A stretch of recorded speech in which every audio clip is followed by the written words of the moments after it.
Bismillahirrahmanirrahim. Assalamualaikum warahmatullahi wabarakatuh.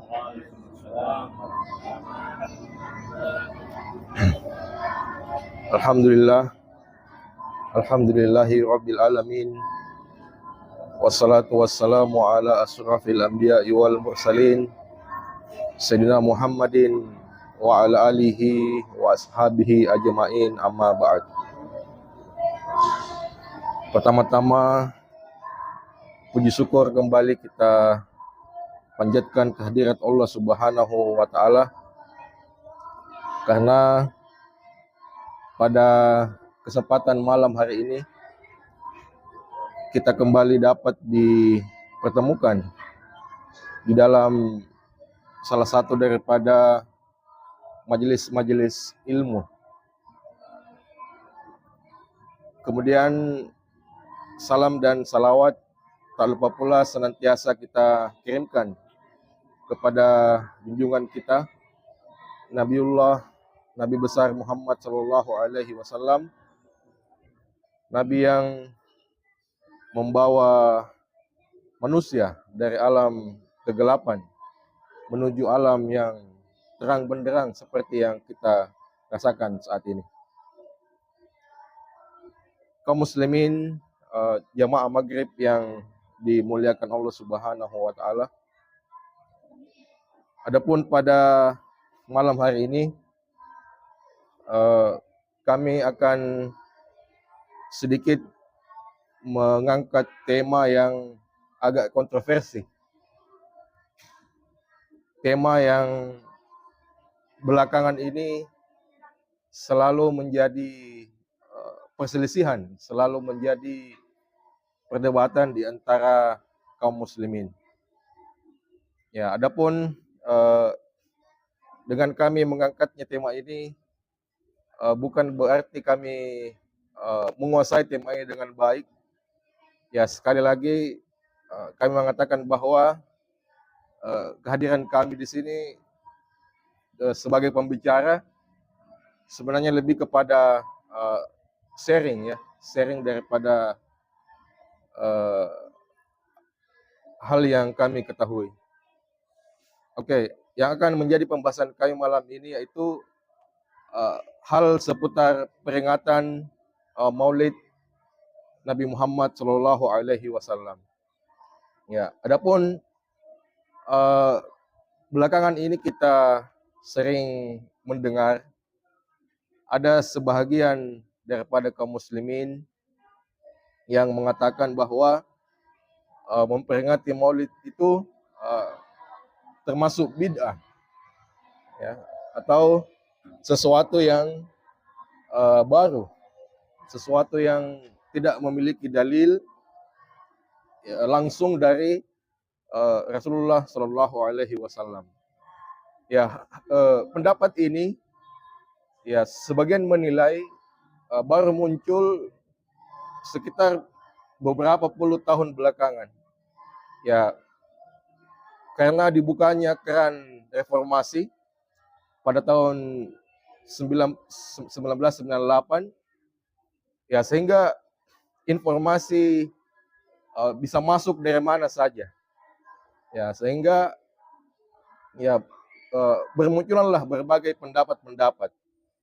Ya, banyak yang mengatakan bahwa ya sebelum era reformasi ya pendapat-pendapat seperti ini ya belum sampai ke Indonesia. Ya, entah apakah statement itu bisa diterima atau bagaimana, ya bisa nanti kita diskusikan. Ya, adapun saya malam hari ini saya tidak akan membela satu pihak, ya, karena di sini ada dua pihak. Ada pihak yang mengadakan Maulid atau memperingati Maulid, kemudian ada satu pihak juga yang mengatakan Maulid itu bid'ah. Ya, terlebih dahulu saya ingin menjelaskan dalil yang digunakan. Ya, dalil yang digunakan yang pertama dulu yang menolak untuk memperingati Maulid, yaitu hadis yang masyhur yang barangkali kita sudah hafal karena sering kita dengar, karena sering diulang-ulang. Yaitu hadis riwayat Muslim eh, Nabi SAW bersabda, kullu bid'atin dalalah wa kullu dalalatin finnar. Ya, jadi setiap hal-hal yang baru dalam agama itu termasuk sesat, dan sesat itu tempatnya di neraka. Ya, hadis ini saya kira uh, masuk kita dengar ya. Tapi apakah hadis ini mengacu kepada maulid? Ya, ini tidak ada penjelasan langsung, ya, tidak ada penjelasan langsung. Ya, tapi meskipun begitu, hadis ini dijadikan dalil bagi saudara-saudara kita yang tidak memperingati maulid. Nah, adapun saudara-saudara kita yang memperingati maulid, itu mengambil dalil dari surah Al-A'la ayat 9, di mana Allah Subhanahu wa taala berfirman, A'udzubillahi minasyaitonirrajim, fazakir inna fa'atiz zikra. Yang artinya, berikanlah peringatan karena peringatan itu bermanfaat.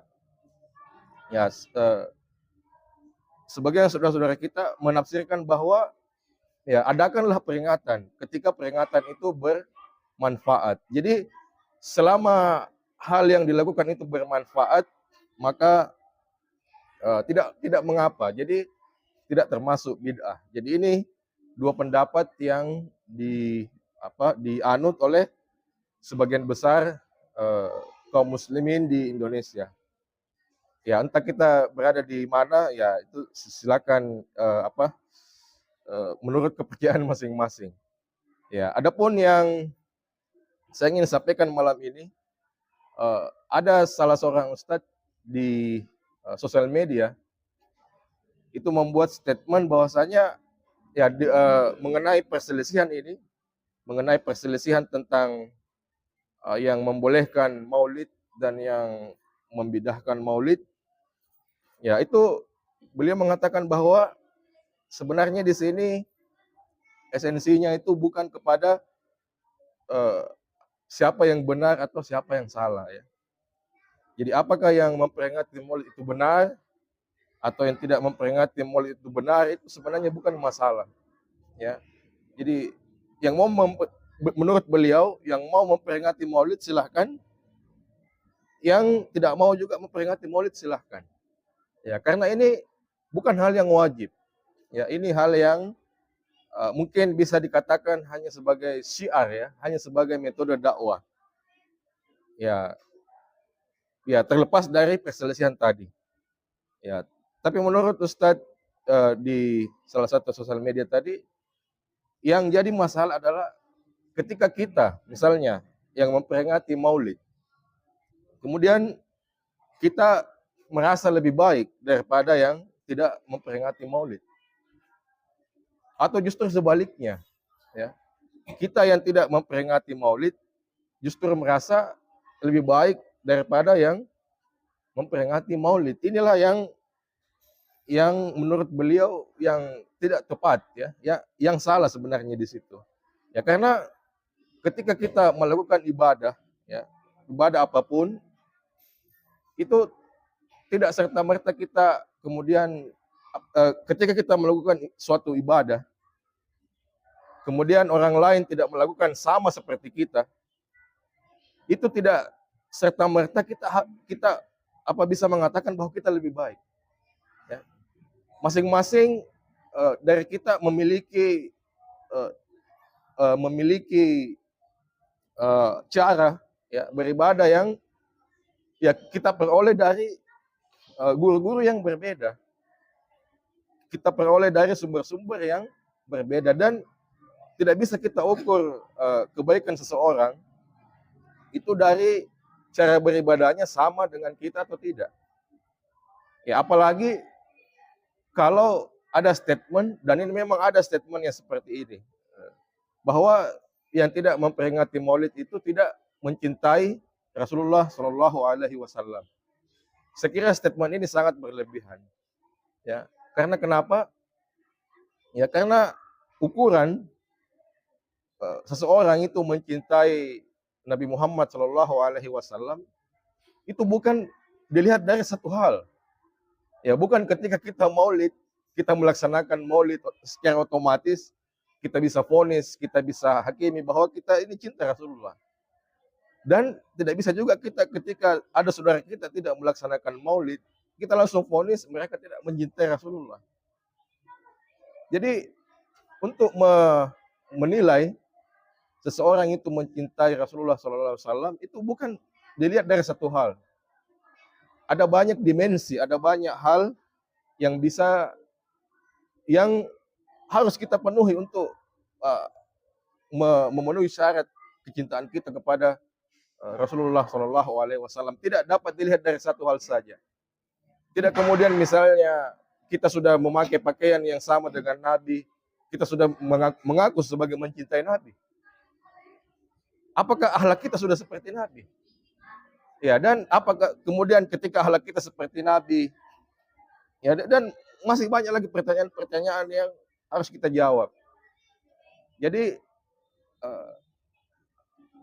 satu kesalahan ketika kita mengatakan bahwa ya saudara-saudara kita yang tidak memperingati Maulid itu tidak mencintai Rasulullah SAW. Ya, saya kira banyak cara mengungkapkan cinta, banyak jalan menuju Roma, ya, tidak hanya satu jalan. Ya. Kemudian ya terkait dengan perselisihan ini, kebetulan kami banyak mendalami tasawuf. Ya, kami sangat suka mengikuti pengajian tasawuf. Dalam salah satu pengajian tasawuf itu disebutkan bahwa ya ini juga bagus sebagai pegangan kita bahwa salah satu prinsip orang sufi itu, prinsip orang sufi itu mengatakan bahwa jadilah engkau seperti bumi. Ya, apa maksudnya itu jadi seperti bumi? Itu tempatkanlah diri Anda selalu di bawah. Ya, dia selalu di bawah. Dia tempatkan orang lain di atas. Ya, jadi dan juga di dalam kesempatan lain juga ada orang sufi mengatakan bahwa lihatlah kalau Anda melihat orang lain, lihatlah 99 kebaikannya sebelum Anda melihat satu kesalahannya. Ini kalau kita melihat orang lain. Jadi lihat dulu kebaikannya. Ya, jangan langsung lihat kesalahannya, lihat dulu 99 kebaikannya. Kemudian kalau kita sudah lihat 99 kebaikannya, baru kita lihat satu kesalahannya. Ya, dan sebaliknya, kalau untuk diri kita, ya lihatlah dulu 99 kesalahan kita, kemudian lihat satu kebaikan kita. Ya, itu salah satu juga prinsip orang sufi. Jadi ya seperti tadi kalau kita kembalikan ke Maulid, kita kembalikan ke perbedaan pendapat, ya. Iya, kita harus bisa menempatkan ya bisa jadi saudara-saudara kita yang kita anggap salah, saudara-saudara kita yang kita anggap keliru, ya. Mereka memiliki 99 kebaikan. Ya, mereka hanya keliru di satu hal. Ya, kita harus banyak-banyak berprasangka baik kepada saudara-saudara kita. Ya, tapi terhadap diri kita, ya kita harus banyak-banyak melihat kesalahan kita. Jadi intinya banyak-banyaklah melihat kesalahan kita, jangan banyak melihat kesalahan orang lain. Ya, sebagaimana Syekh Abdul Qadir Jailani itu ada suatu ketika beliau berkata, ketika ini panjang perkataannya beliau, saya tidak hafal, ini hanya saya tulis sebagian. Soalnya panjang sekali. Ya, beliau mengatakan ketika saya melihat orang yang lebih muda, maka saya langsung mengatakan bahwa orang ini lebih baik dari saya. Karena dosanya lebih sedikit. Karena dia masih muda. Dosanya lebih sedikit dari saya. Ketika saya melihat orang yang lebih tua, saya mengatakan dia lebih baik dari saya. Karena amalnya lebih banyak dari saya. Karena dia lebih tua. Ketika saya melihat orang yang beribadah,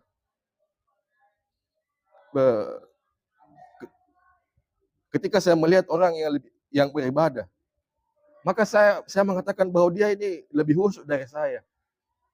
karena dia lebih memiliki banyak ilmu dari saya. Ketika saya melihat orang bermaksiat, saya mengatakan bahwa dia dosanya ini lebih sedikit dari saya, karena dia bermaksiat, dia tidak tahu bahwa itu dosa. Sementara kalau saya bermaksiat, saya mengetahui bahwa itu dosa. Ya, dan panjang lagi perkataannya beliau, saya tidak sempat tuliskan di sini. Ya, intinya sebagai penutup bahwa ya di zaman perpecahan ini, di zaman yang sekarang sangat mudah kita untuk terpecah dengan berbagai sebab, ya ada perkataan ulama, ikhtilafu ummati rahmah, ya meskipun ada perselisihan juga bahwa ini hadis atau bukan, ya tapi saya kira bisa jadi pegangan kita bahwa ya persatuan umat itu tetap harus kita jaga, dan perbedaan itu tetap harus kita pandang sebagai rahmat. Jangan kemudian perbedaan itu menyebabkan kita saling membenci, saling menjatuhkan, saling mencela. Ya, sebagaimana dalam Al-Quran surah Al-Hujurat ayat 10, Allah Subhanahu wa taala berfirman, "Innamal mu'minuna ihwa fa'ashilu baina ahwaikum." Sesungguhnya umat Islam itu bersaudara, damaikanlah saudaramu yang berselisih. Ya, jadi kita ini bersaudara. Ya. Jadi ketika ada perselisihan, ya ini memang Allah Subhanahu wa taala sudah meramalkan bahwa pasti ada perselisihan, ya, sehingga Allah Subhanahu wa taala mengatakan damaikanlah saudaramu yang berselisih. Jadi ketika ada perselisihan, ya jangan kita malah yang menambah-nambah, jangan malah kita yang memperparah, ya. Allah mengajak kita mendamaikan. Fashilu baina ahwaikum. Jadilah kita yang mendamaikan, jadilah kita yang juru damai. Ya, sebagai penutup, seorang sufi mengatakan sesungguhnya dalam persatuan itu ada kebahagiaan, dan dalam perpecahan itu ada kesengsaraan. Wabillahi taufiq wal hidayah. Wassalamualaikum warahmatullahi wabarakatuh. Baik, bismillahirrahmanirrahim. Assalamualaikum warahmatullahi wabarakatuh.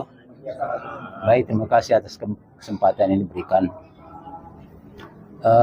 Menurut saya, Maulid itu diperingati, itu bagian daripada budaya kita, ya. Dan ini harus kita anggap sebagai satu momen untuk kita bisa simak apa yang disampaikan pada momen tersebut, terutama menyangkut akhlak Nabi kita Muhammad SAW.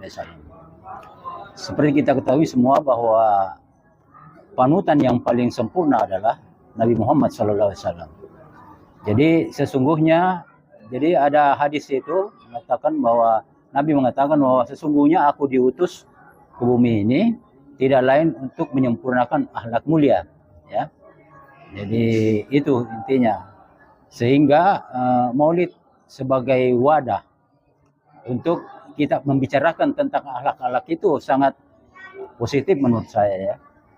Dan saya setuju kalau dikatakan bahwa kita harus menghindarkan diri dari egoisme kita, menyalahkan orang terhadap sesuatu, dan kita menganggap diri kita yang paling benar.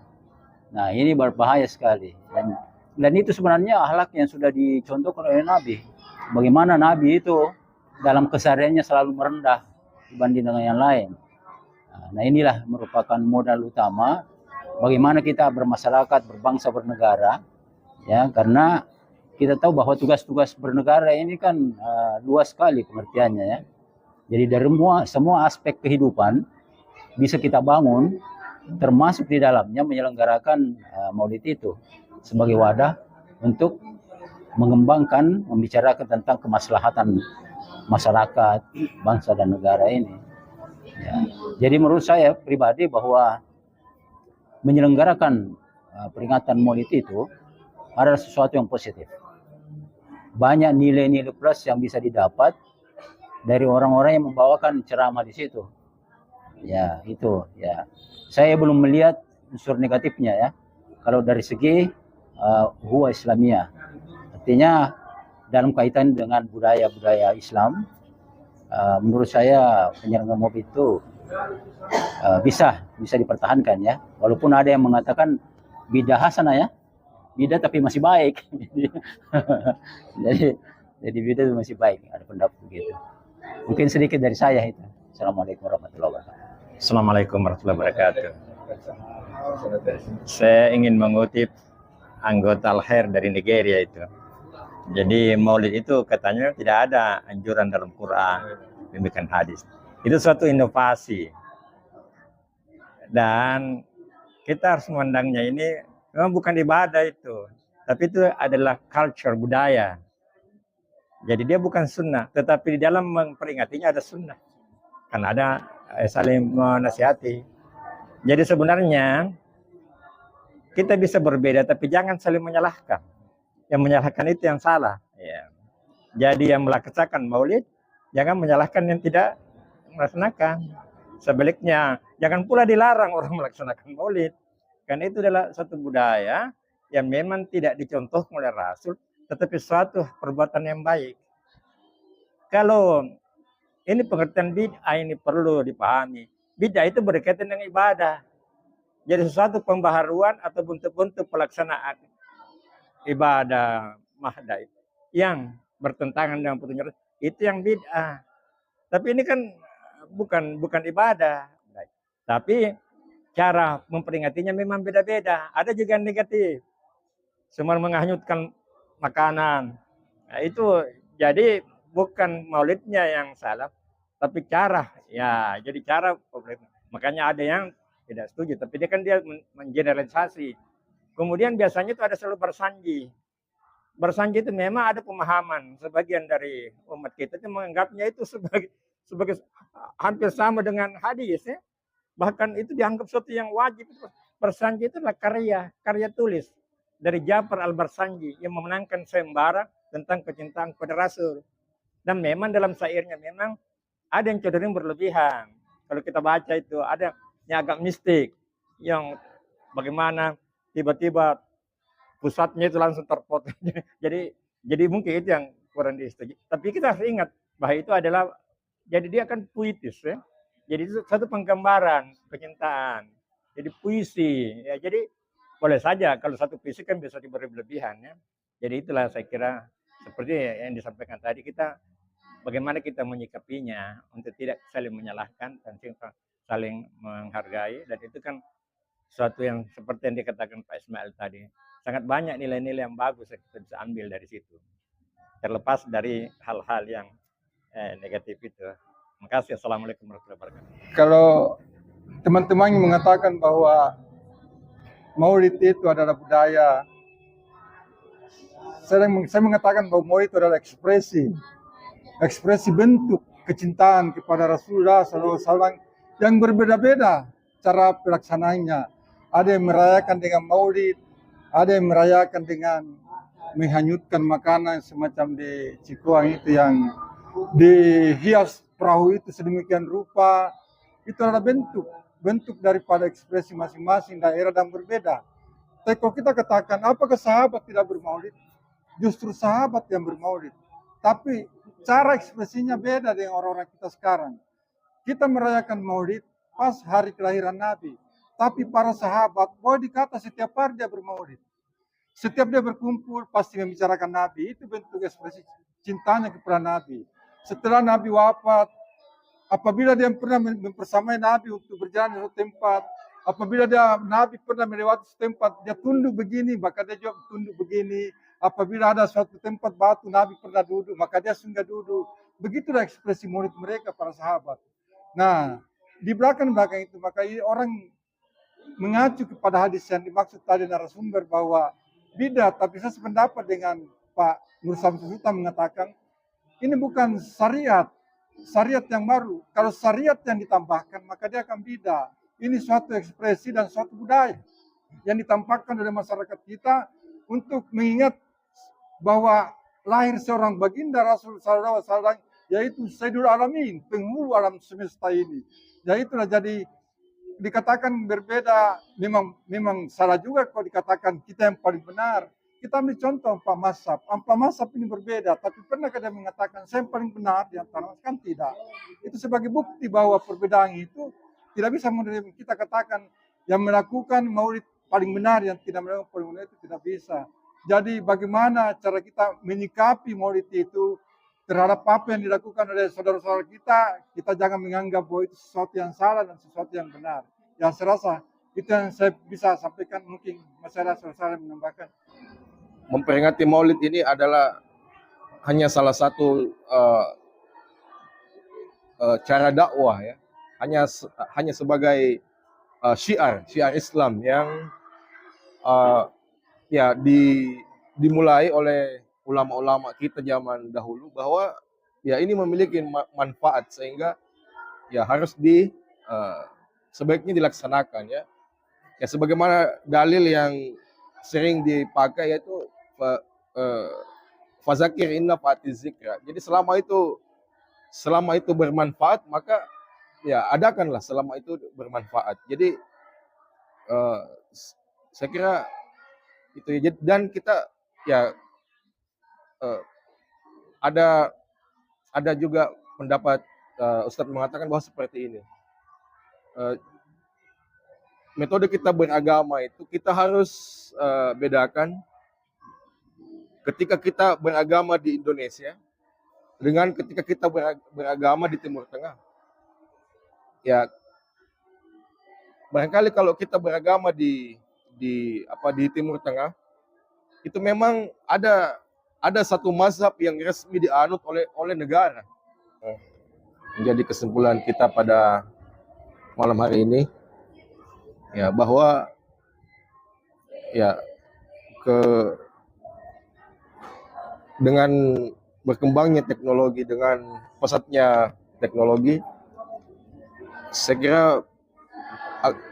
agak sulit kita membendung banyak masuknya pemahaman-pemahaman. Sehingga ya sikap kita harus bijak untuk melihat perbedaan pendapat ya yang terjadi di antara saudara-saudara kita. Ya, dan